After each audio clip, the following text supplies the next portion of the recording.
A paz do Senhor, meus queridos irmãos, começando mais um programa da EBD em Casa, cristianismo acima de tudo e Deus acima de todos. Sejam todos bem-vindos ao nosso programa da Escola Bíblica Dominical e hoje estaremos estudando e comentando a lição de número 8, o avivamento espiritual no mundo. Então hoje vamos ver o avivamento espiritual no mundo. Vimos o avivamento na vida de Pedro, de Estevão, também de Jesus, e agora vamos ver o avivamento espiritual no mundo. Para você que pela primeira vez está assistindo o nosso programa pela internet, pelo YouTube, melhor dizendo, você pode se inscrever no canal, se quiser, dar o seu joinha, dar o seu like e compartilhar os nossos vídeos para que o nosso canal na plataforma cresça, né? E o YouTube reconheça e possa transmitir ou indicar para mais pessoas. Então você está convidado a ficar conosco até o final deste programa. Pegue a sua caneta, o seu bloco de anotação, a sua revista e a Bíblia, que são os instrumentos do nosso trabalho, e vamos ao comentário da lição de número 8. Texto áureo está em Ezequiel 47:15. E mediu mais 1000, e era um ribeiro que eu não podia atravessar, porque as águas eram profundas, as águas que se deviam passar a nado, ribeiro pela qual não se podia passar. Verdade prática: somente por intermédio do movimento espiritual, do movimento do Espírito Santo, o mundo pode experimentar o verdadeiro avivamento espiritual. Somente através do querido e do Espírito Santo. A nossa leitura bíblica em classe está em Ezequiel 37, versículo 7 ao 10, e o 47, versículo 1 ao 5 e versículo 9. A nossa lição está dividida em 3 tópicos principais. O nosso primeiro tópico da lição, nós temos aqui o avivamento no tempo de Ezequiel. O segundo tópico, os grandes avivamentos no mundo. E o terceiro e último tópico da nossa lição, os avivamentos mudam a história, né? E realmente mudaram a história. O nosso comentarista é o nosso pastor Elinaldo Renovato. Temos aqui também os objetivos da nossa lição. O primeiro objetivo da nossa lição é explicar o avivamento no tempo de Ezequiel. Segundo, identificar os grandes avivamentos no mundo. E terceiro, mostrar que os avivamentos mudam o rumo da história. Começando aqui a nossa lição na introdução, temos o que Deus fez no tempo de Ezequiel ainda pode fazer atualmente. Ele produziu avivamento em várias partes do mundo, notadamente nos séculos 18, 19 e no século 20. Também contemplamos um grande avivamento por intermédio do movimento pentecostal. Cremos que antes da vinda de Jesus para arrebatar a sua igreja, Deus pode despertar um grande avivamento mundial. Nesta lição, a partir de Ezequiel 37 e 47, estudaremos os avivamentos espirituais que ocorreram no mundo. Então nós cremos que antes do arrebatamento Deus pode, promover um grande avivamento. Mas não é necessariamente para arrebatar a igreja que haja esse avivamento. Então o arrebatamento da igreja não depende de um avivamento, mas Deus pode fazer isso. Ok? Então vamos para o nosso primeiro tópico da nossa lição. Eu fiz um resumo aqui para não ficar muito longo o nosso estudo, para não enfadar os nossos ouvintes. Então eu fiz um resumo aqui. Primeiro tópico: o avivamento no tempo de Ezequiel.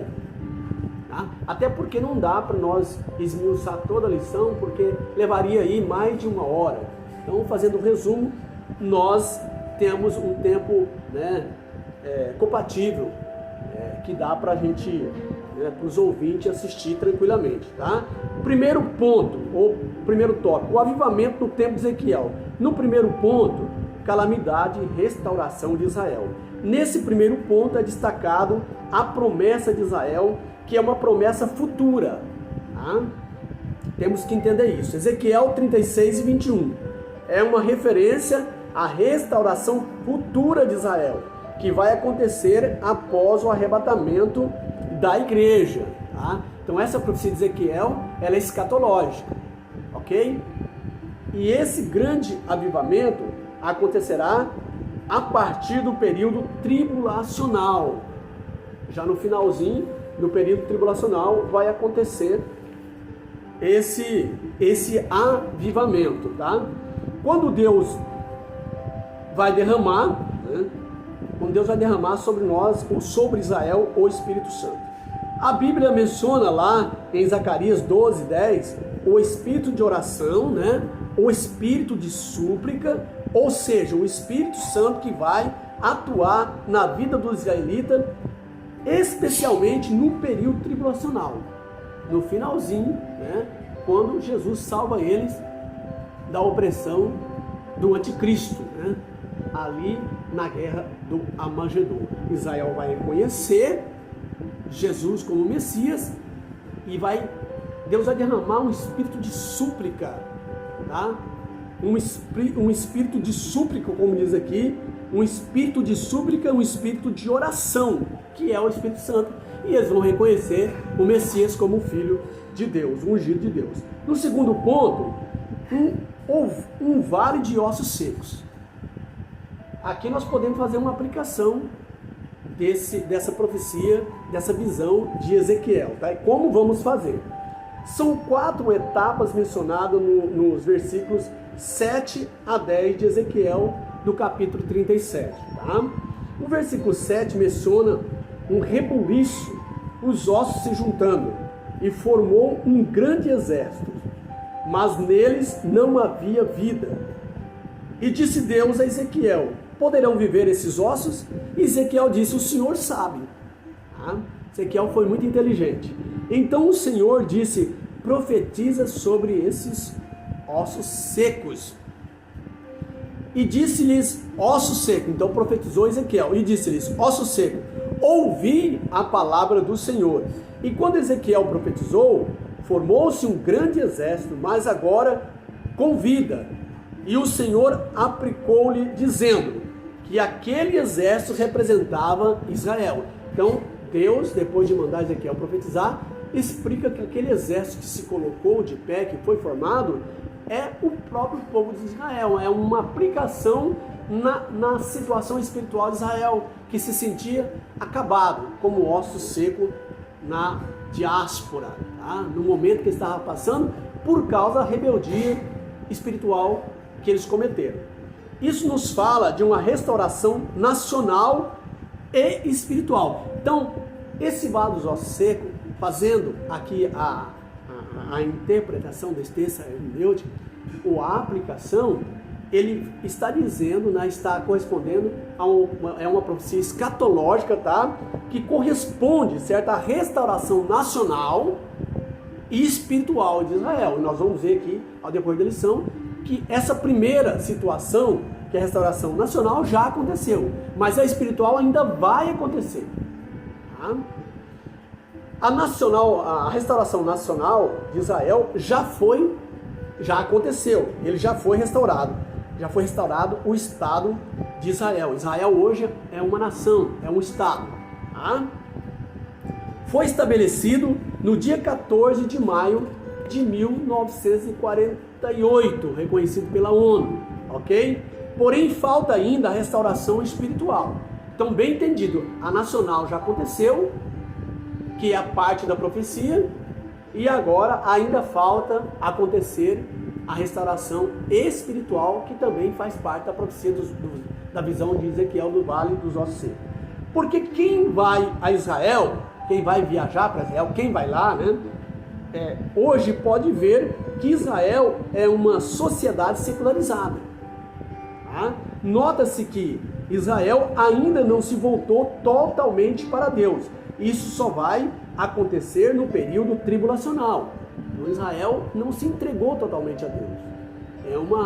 É uma sociedade secularizada.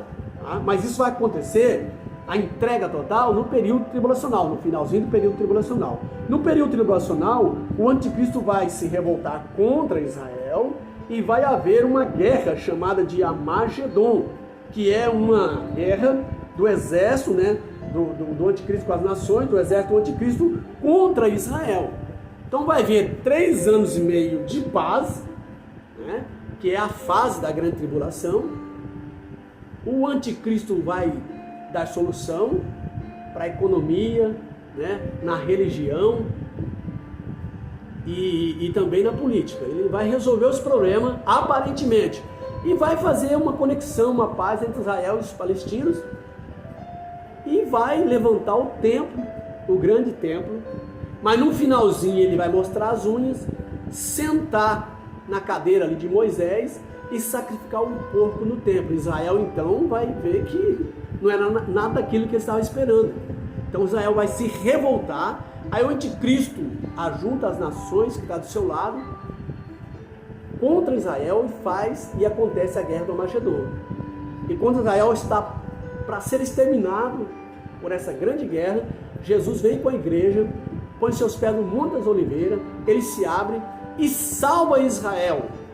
Tá? E nós vamos aqui discorrer, falar mais sobre isso durante o nosso estudo. Porém, Jesus descerá no Monte das Oliveiras e o monte partirá em 2, e Jesus salvará Israel.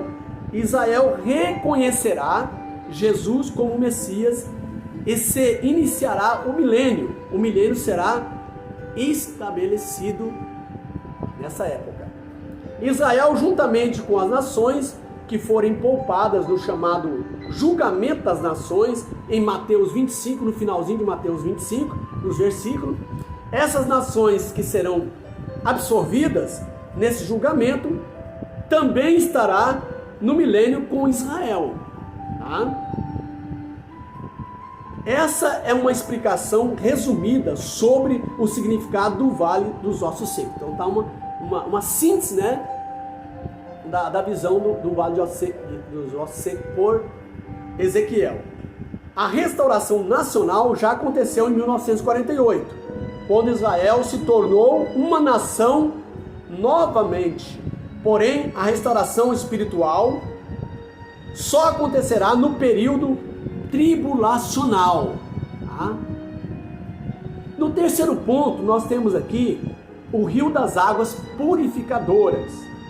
Também podemos fazer uma aplicação nessa visão aqui de Ezequiel.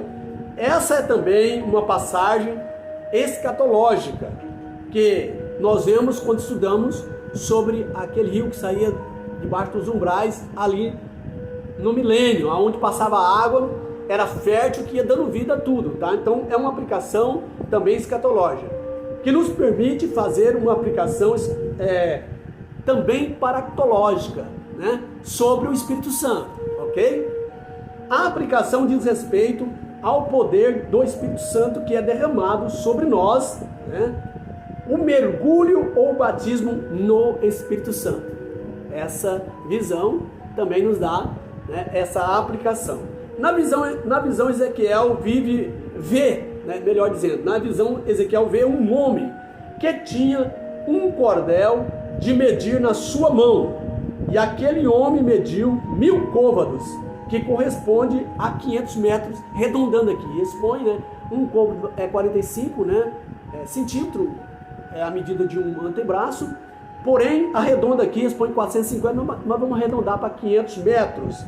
E disse para Ezequiel: avança. E quando Ezequiel avançou, ele viu que tinha na sua frente um ribeiro diante de si, e as águas davam pelos artelhos, né, cobrindo os dedos dos pés, ok? Depois aquele homem mediu mais 1000 côvados, ou seja, 500 metros, e disse: Ezequiel, avança. E quando Ezequiel avançou, as águas agora davam pelos joelhos,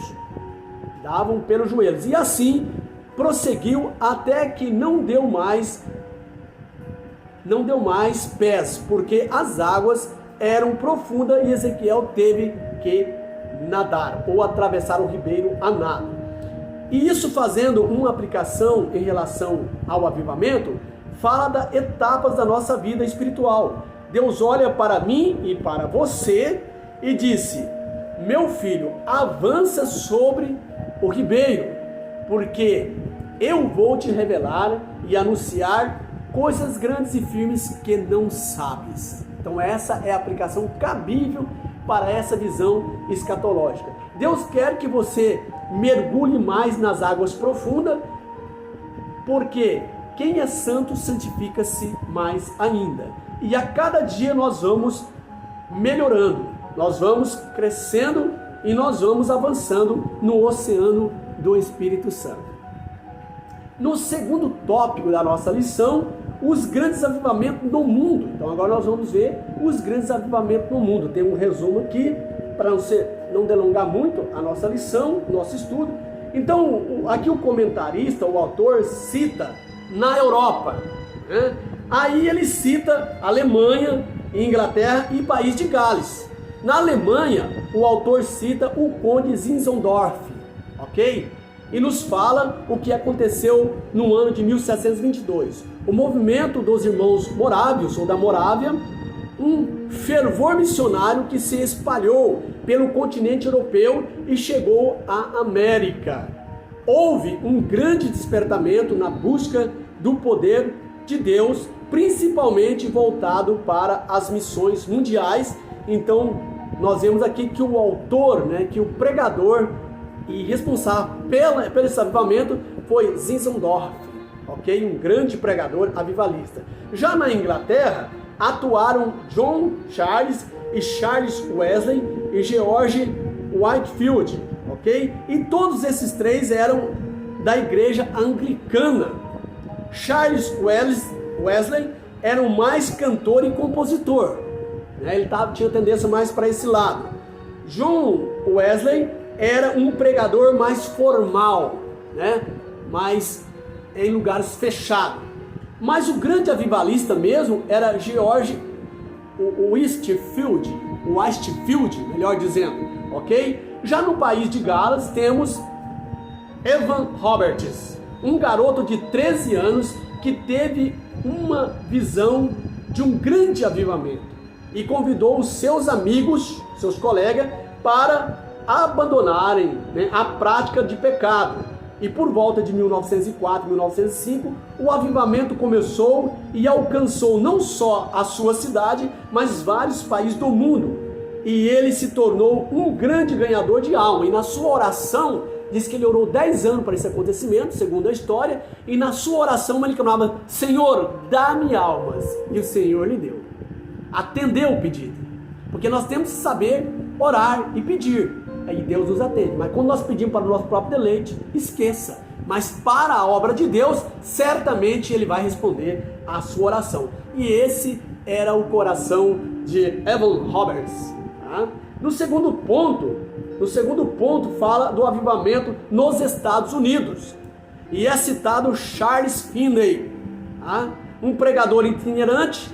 Depois foi pastor e escritor por 5 anos, entre 1832 e 1837, escreveu também vários livros e a sua fase final do seu ministério terminou como professor a partir do ano de 1837. Mas o seu maior chamado, ou seu maior chamamento, foi para ser pregador por ser um grande avivalista.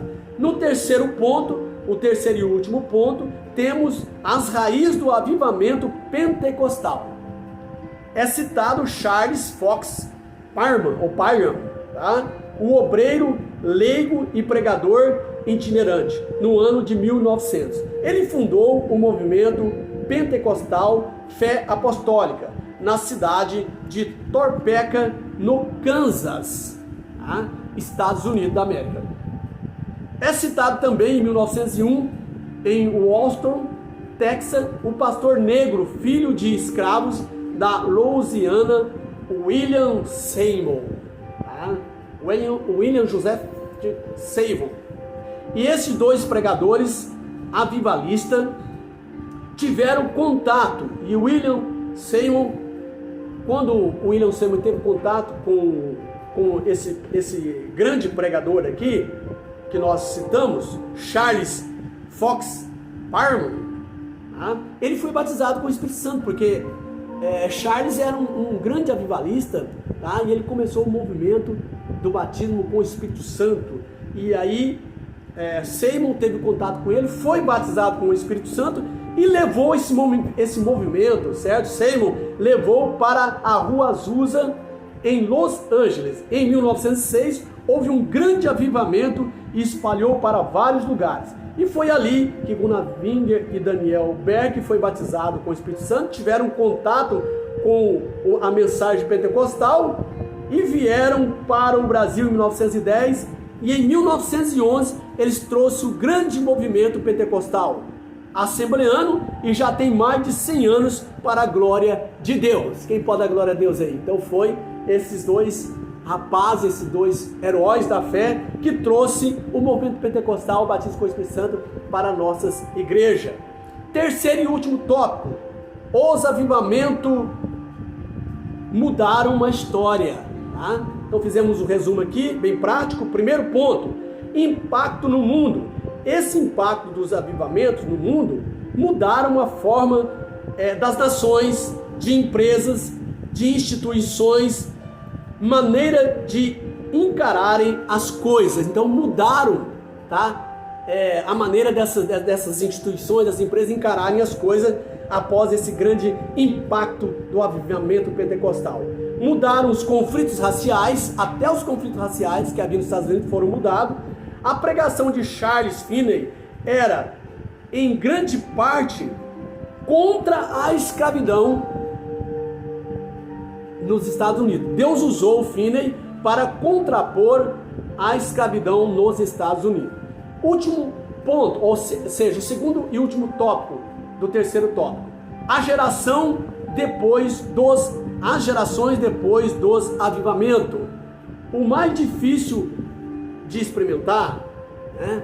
O que é mais difícil o mais difícil de experimentar o avivamento, é você manter o avivamento.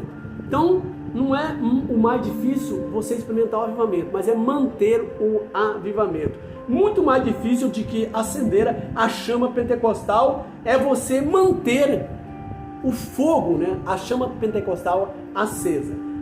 Ao longo da história do cristianismo, houve grandes avivamentos, mas depois de um certo tempo foram esfriando e não se perseveraram o legado desses avivamentos.